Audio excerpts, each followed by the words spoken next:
সাবেক সংস্কৃতি মন্ত্রী আসাদুজ্জামান নূর এবং সাবেক বেসামরিক বিমান পরিবহন ও পর্যটক প্রতিমন্ত্রী মোহাম্মদ মাহবুব আলীকে গ্রেপ্তার করেছে পুলিশ। রবিবার রাতে রাজধানীর বেইলি রোড থেকে আসাদুজ্জামান নূরকে এবং সেনবাগিচা এলাকা থেকে মাহবুব আলীকে গ্রেপ্তার করা হয়। ঢাকা মহানগর পুলিশের অতিরিক্ত কমিশনার গোয়েন্দা রেজাউল করিম মল্লিক বলেন, রাজধানীর মিরপুর থানায় দায়ের করা একটি হত্যা মামলায় রাত 11টার দিকে আসাদুজ্জামান নূরকে গ্রেপ্তার করা হয়েছে। আগামীকাল তাকে আদালতে তোলা হবে। বীর মুক্তিযোদ্ধা আসাদুজ্জামান নূর বাংলাদেশের সংস্কৃতি অঙ্গনের প্রিয় মুখ। নাট্য অভিনেতা হিসেবে খ্যাতিমান আসাদুজ্জামান নূর 2001 সালে প্রথম আওয়ামী লীগের মনোনয়নে সংসদ সদস্য নির্বাচিত হন।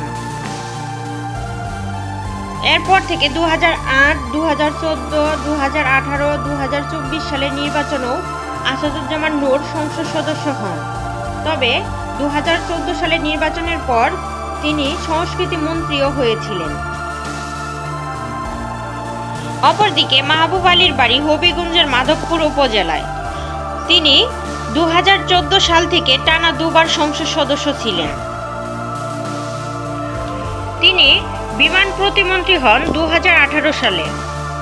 জানুয়ারিতে গত অনুষ্ঠিত দ্বাদশ জাতীয় সংসদ নির্বাচনে আওয়ামী লীগ তাকে মনোনয়ন দেয়।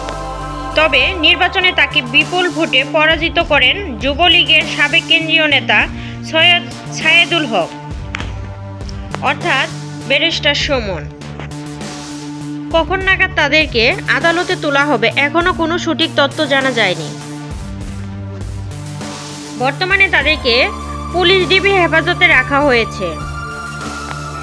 প্রিয় দর্শক, এরকম নিত্য নতুন আরও সংবাদ পেতে আমাদের চ্যানেলে লাইক, কমেন্ট এবং সাবস্ক্রাইব করুন। আর হ্যাঁ, যদি ভালো লাগে শেয়ার করুন। ফেসবুক থেকে দেখে থাকলে প্লিজ ফলো দিতে ভুলবেন না।